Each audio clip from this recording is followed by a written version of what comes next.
Okay, so this presentation or this little workshop will introduce, or maybe not as much introduce, but cover some of the aspects of the gradebook feature, also known as grades in Canvas. It will also touch on some of the other things that are very intrinsically linked to the gradebook feature, and notably that would be assignments. If this is something that you have already worked with, then again, some of it will be review, and if not, hopefully you will see some new things. I'm not going to spend a ton of time on introducing the gradebook feature, which again is under the grades tab. What it does, it manages the grades for your students. The one important thing to note here is that it will only be the assignments that are explicitly noted as graded that will be displayed in the gradebook. Anything else will simply not be there. Okay, and with that, let me just really quickly switch the view over to the actual gradebook, which if you go to your course, and I do encourage you to follow this presentation with your own course modules to see kind of how what we're doing here translates to your own practice and to your own Canvas setup. So if we go to grades, this is the gradebook that we have, and you will see that every single column here represents its own assignment. Some of these assignments are published, some of these are not published, and then something that we'll get to later, some of the columns will also represent grade groups or grade categories, which are or could be weighted. So since I've been talking a little bit about the assignments, let us maybe go back or go over to the assignments tab. And here you will see a few assignments that I cobbled together for the purpose of this presentation. They range from a warm-up to a German syllabus quiz to an ESL quiz. It doesn't really matter as much what these assignments are for the purpose of this presentation.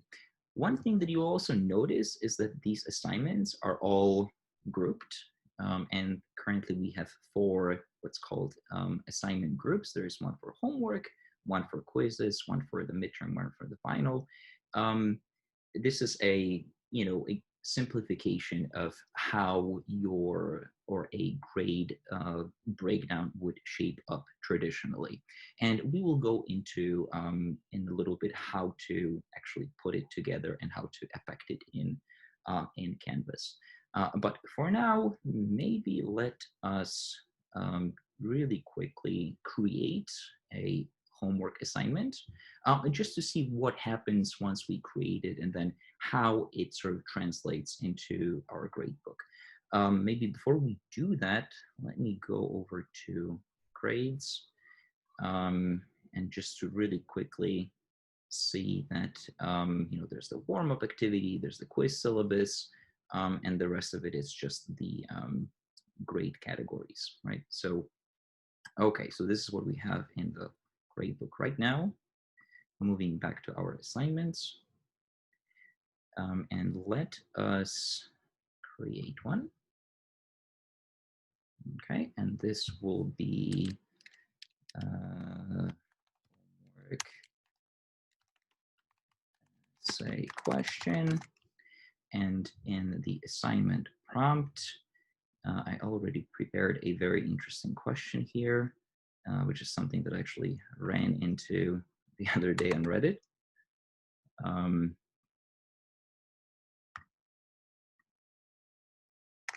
And so our question is going to be, in Finland, upon receiving a PhD diploma, one also receives a top hat and a sword. And that is an actual fact. I wish that Hallie was here with us so that she could maybe talk a bit about that. But the question here is, do you think this kind of custom should be adopted here? Okay, and this will be our essay question.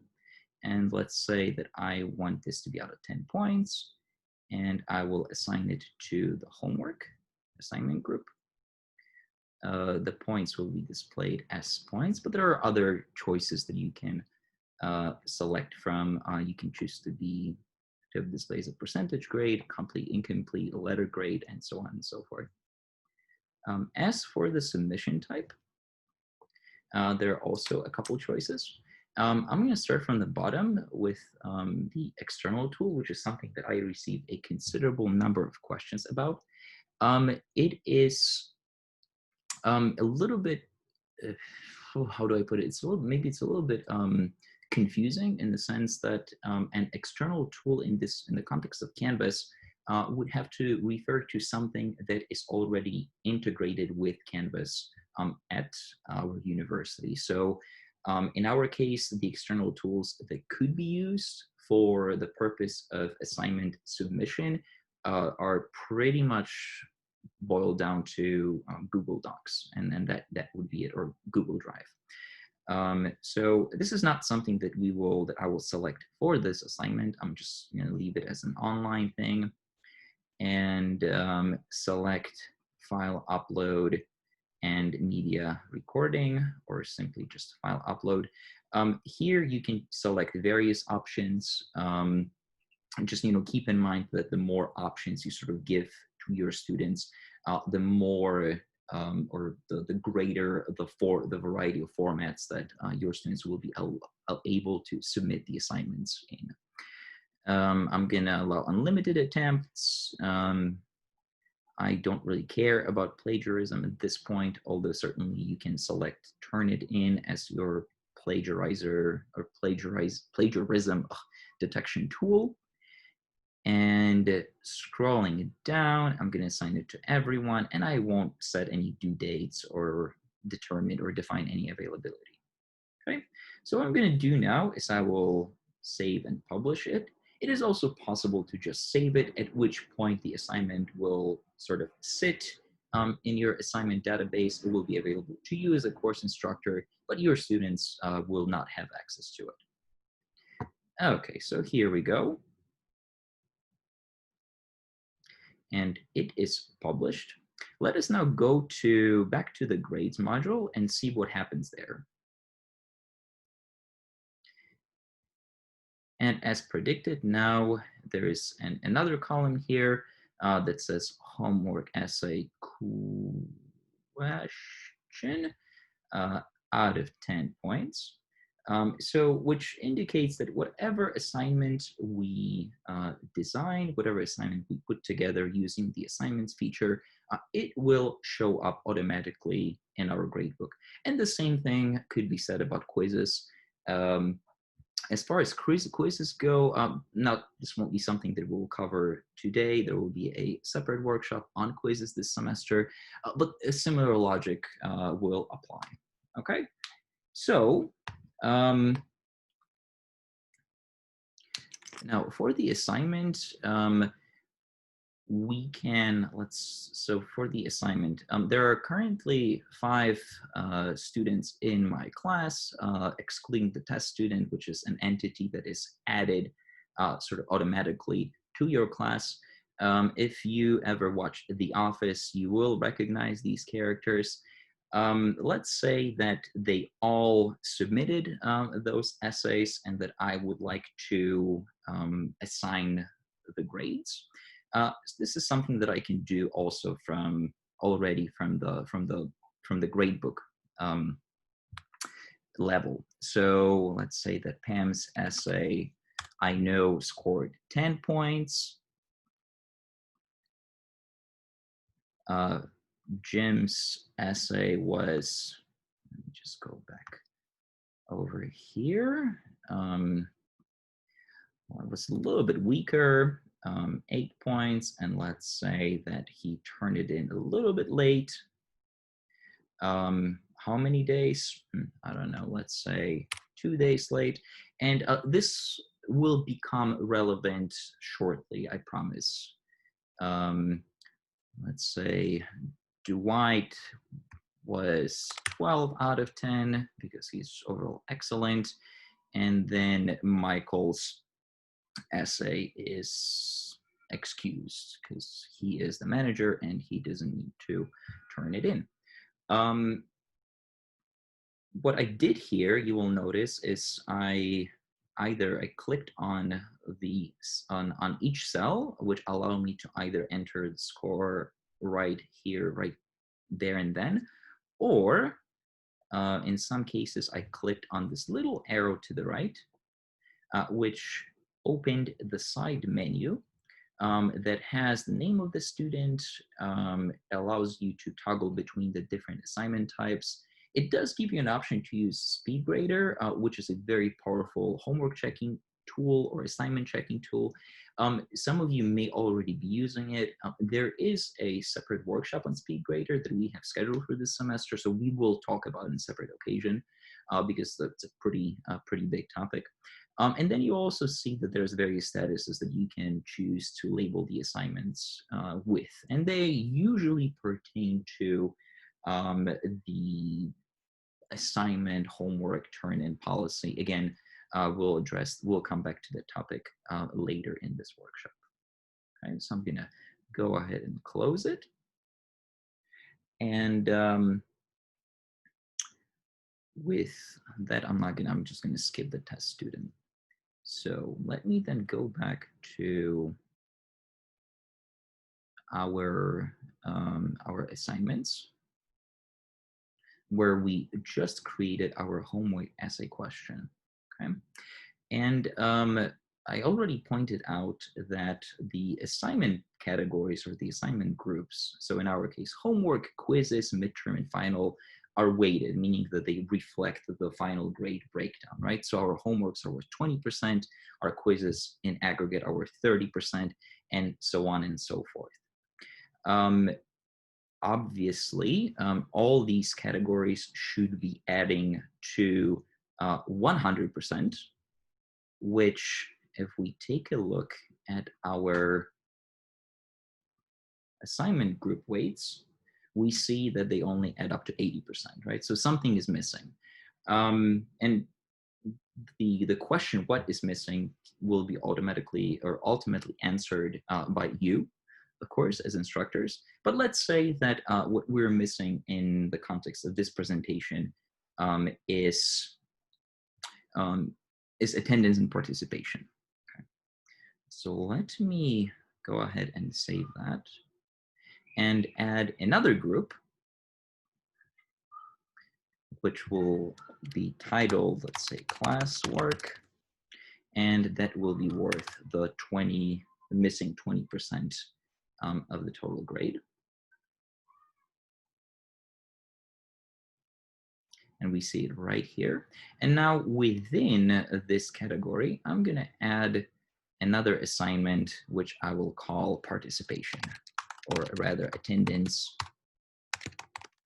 and participation. Okay, I won't give it a due date, and the points, just make it out of 100. Okay, and I'll go ahead and publish that. Now, what happened is, of course, attendance and participation appeared in our gradebook, but the question then becomes now, okay, so how do we keep track of it? And the intuition would be that, we could just every day check the attendance, and then, based on the outcome of that check, we can assign the attendance score, and you do something similar with participation, whereas at the end of each class, let's say we evaluate individual students on the quality of their participation. One tool that Canvas offers that comes in very handy, at least in terms of the attendance, in terms of student attendance, is what's called roll call. And I'm looking for it in here. Let me just give me a second. Attendance, here we go. Because it is an external tool, it may take a while for the system to generate it. But this is something that you would use to then keep track of your students' attendance. The important thing to keep in mind here is that whatever happens in roll call, because it is, again, an external tool, it doesn't get automatically populated to our attendance and participation grades, which will make it necessary for you guys to kind of, do it manually. With that being said, we just return back to the grades, and we see that, as predicted, the attendance and participation column has appeared. And just to make sure that everything is checking out for us, let's just go back to our assignments. And in our assignment, and from our assignment group drop-down menu, let's check the weights. And yes, everything adds up to 100%. One thing maybe that that could be worthwhile to think about is how the final grade would break down in the current distance instruction context. During our summer training sessions, and I think all of you have attended at some point, we offered possible answers to how the final grade could break down, how the course could be structured in that sense. If this is something that you are currently considering, maybe reconsidering, we do encourage you to go back to your notes from those trainings and see what we did there. Okay, so I'm going to go ahead and save this. And at this point, I'll also go back to our presentation and move over to assignments, which we just covered. And in this, what we covered specifically was how to create an assignment, how to grade and adjust the assignment status from the gradebook level, how to create weighted assignment groups, and consequently how to assign assignments, or how to put assignments in their respective weighted categories. And we also briefly touched on accounting for attendance. Okay, and at this point, I think I would like to leave you guys some space for any questions if you have any. If that's the case, please feel free to type them in the chat box or just unmute yourselves, and I will do my best to respond to them.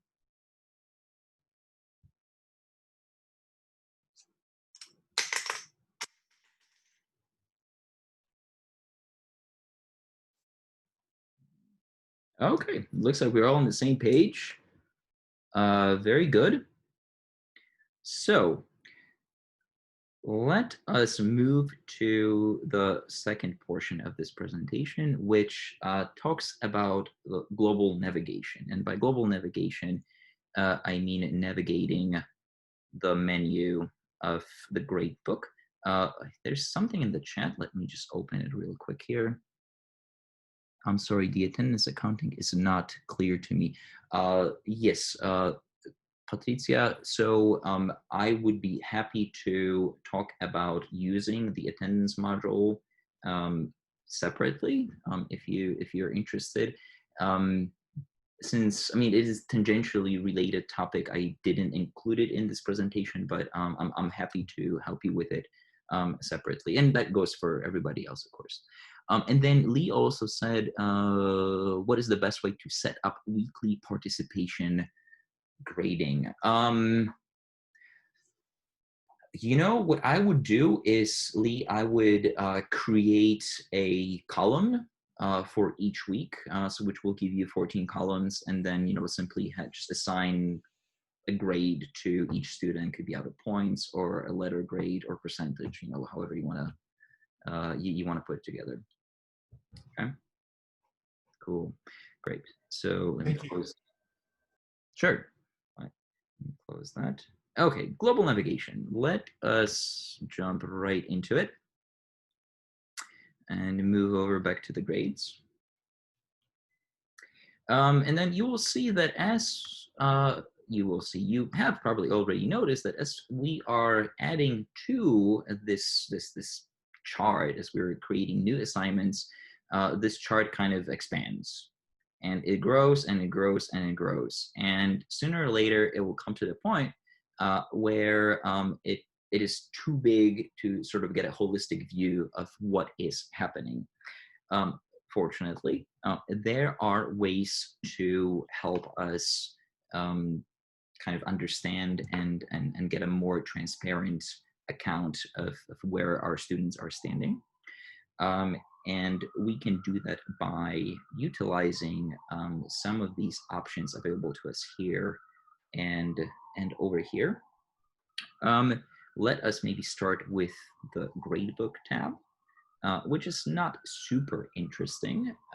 It allows us to access individual view, which is exactly what it stands for, meaning that it opens the grades for each student or for one student at the time.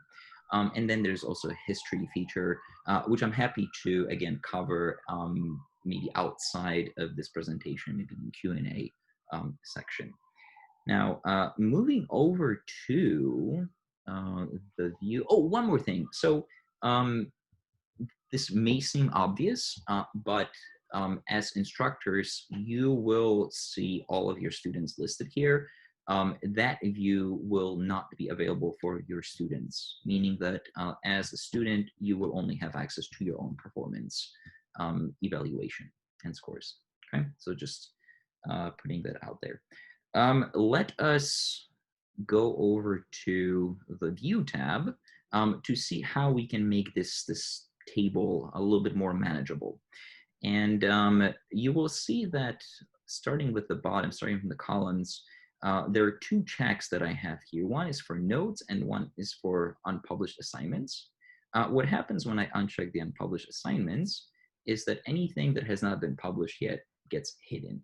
Right? It doesn't get canceled, it doesn't get deleted, it just gets hidden from the view, which is very useful if you have built a number of assignments for your students ahead of time and then would just like them to disappear. Another thing that we can hide is the notes, which is, I personally never found it very interesting. It is basically this space here next to your students' names that allows you to enter notes about your students that can hopefully help you with grading. You know, I don't know, it could be something like, you know, this student has a certain disability maybe, or, you know, this student has other engagements before the class, and so he or she will be 10 or 15 minutes late for each session, you know, things like that. Okay, but the bottom line is that we can hide it and we can do it relatively easily. So we have that. We got rid of the unpublished assignments. Another thing that we can do is we can apply filters. And we can do that from the view menu right here, but we can also do it from this drop-down menu on the other side. And here, what we can do is we can only select to display assignments within particular weighted assignment groups or assignment categories. So right now, everything is showing. Let's say that I'm only interested in how my students are doing on the homework. I highlight that category, and out of the sudden, everything else sort of disappears, and then I have my homework right here. And moving over to the view, there is filters. We covered columns. We can arrange our columns by, we can do it alphabetically, by date, by points. The arrangement will be, so we arrange in columns, so the arrangement is going to be vertical rather than horizontal. But again, you know, depending on what it is that we're trying to do, it may be a useful feature. The feature that I personally never found all that useful is the statuses, which allows you to pretty much just change the colors of these labels. It doesn't let you change the labels themselves. The labels pertain to your homework policies. It pretty much only changes the colors. So I never really found it all that interesting or useful here. Okay. And with that, I think we have the global navigation pretty much covered.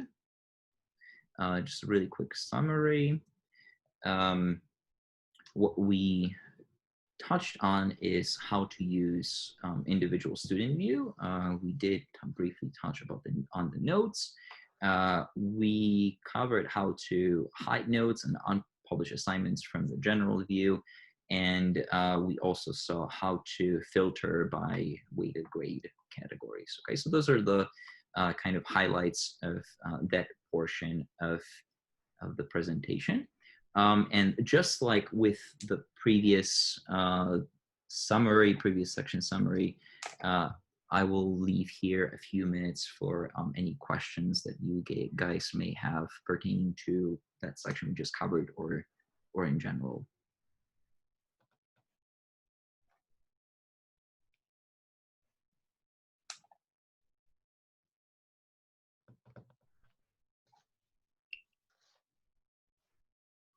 Okay. Looks like we are good. Oh, hello, Dwijen. I'm late, sorry. Let me mute everyone. Dwijen, I'm gonna go ahead and forward you the presentation or the slides of today's presentation so that you have it on your computer. It's in the chat, so feel free to download it. And that goes for everybody else who just joined as well. Okay, so where are we? Global navigation. So let's see. Now that we sort of covered how to handle things in Gradebook globally, let's maybe take a closer look at individual assignments. And here, as I have mentioned before, each of the columns will represent either a separate assignment or a separate assignment group.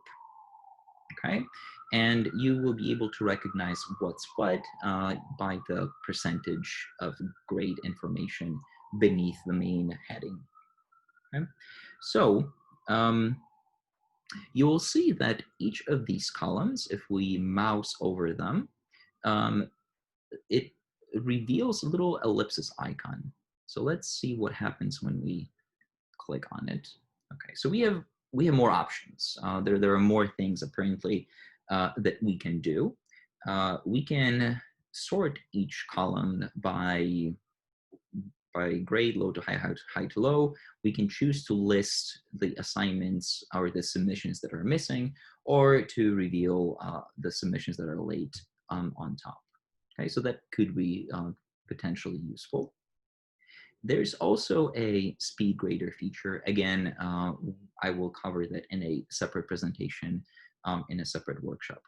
Now, what I find very useful and have found very useful is the feature that allows you to message students. And here, if we click on this option, we can choose to message students who either haven't submitted their homework yet, or haven't had their homework graded, or scored less than, let's say, the acceptable threshold.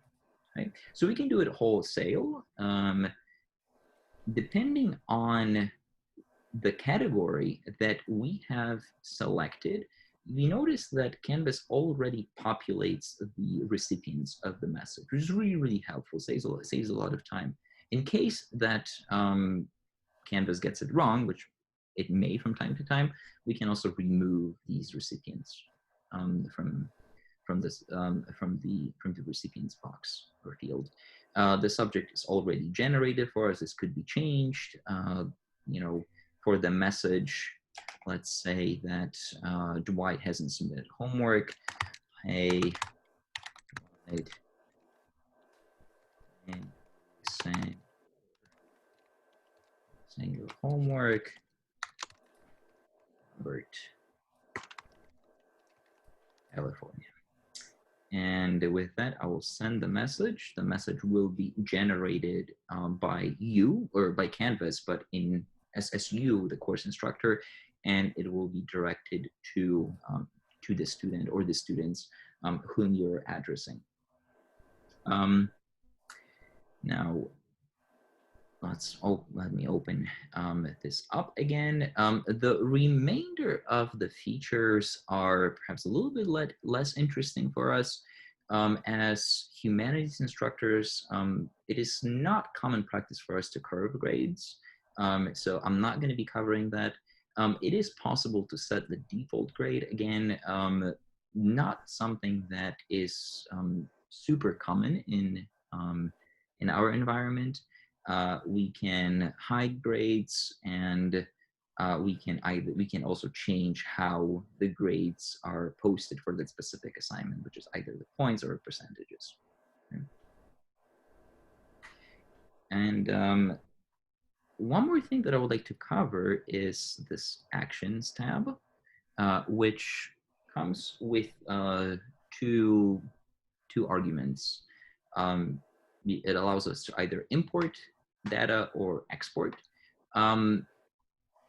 If you are interested in working with moving data like that, I am available to help you, but I'm not going to go into tremendous detail here. I will only say that when importing your grades, the system will generate a comma-separated value file or a CSV file, which then you will be able to open in a spreadsheet program like Excel. I'm sorry, that would be for exporting. For importing, the reverse process would be the case where you would need a CSV file, which is importantly labeled in a way that is congruent with what Canvas wants. So what I mean by that is when you're importing things, the names or the headers or the columns would have to match Canvas requirements. If you're interested in that kind of stuff, if you have records from other assignments that you keep in a spreadsheet and like to put everything in this Gradebook module in Canvas for your students to view, I'm happy to guide you through it. Okay. Now that covers that part, I think. Let's just go over a quick overview here. So in this section, we took a look at filtering assignment outcomes. We also saw how to message students based on how they submitted or didn't submit their assignments. And we also briefly talked about exporting and importing grades. Okay. Any questions at this point?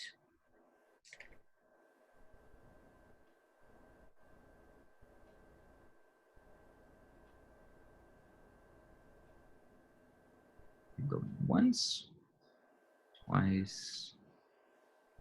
So far, so good. The very last thing that I would like to draw your attention to is the grading policies that Gradebook allows you to define. And in fact, to do that, we would need to move over to the settings icon, which is this little cog right here. So if we open it, we will see that there are two tabs here. Right, there's a late policies and there's the grade posting policy. In terms of the former, you can tell Canvas to automatically apply a penalty for missing submissions. So let's say that if something is missing or was not handed in on time, I will only just give it 50%, right? And then further down, I can also apply deduction to anything or automatic I can also apply penalty for each late submission based on the number of days or hours, I don't know, whatever we want, that this submission is late. So let's say that I want everything to be, of course, turned in on time, but I will be deducing 10% of the grade each day, and notice that you can do it by hour as well, up until the grade is 50 is worth only 50% of its original score, at which point the assignment is failed. Okay? So I can do things like that. Again, there's no right or wrong for it.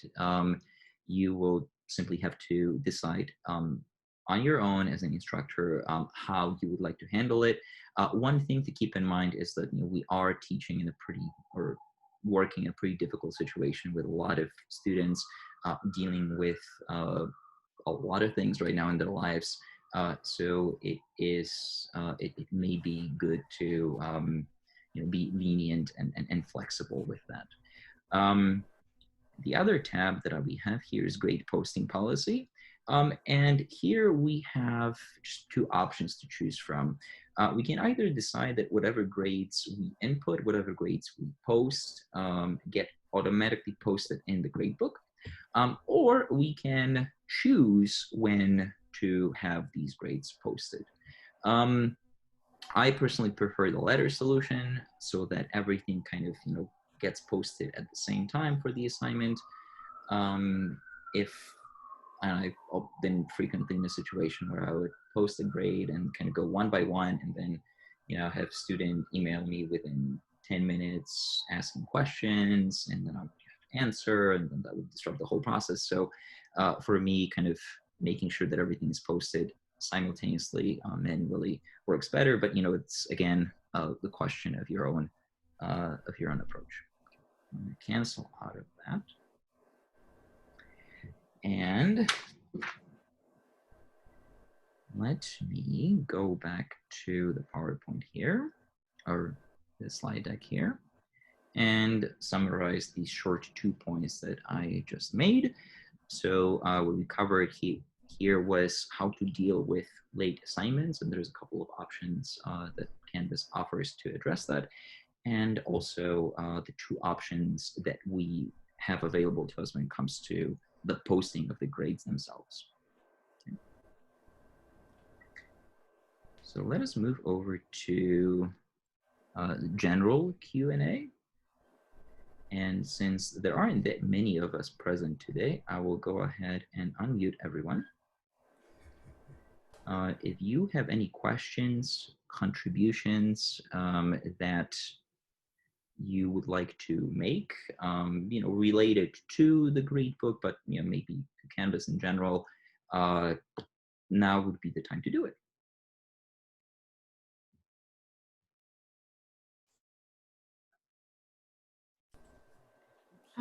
When you said, Simon, that if you wanted to message the student about an assignment that hadn't been handed in, that goes directly to their email? That will go directly to the email.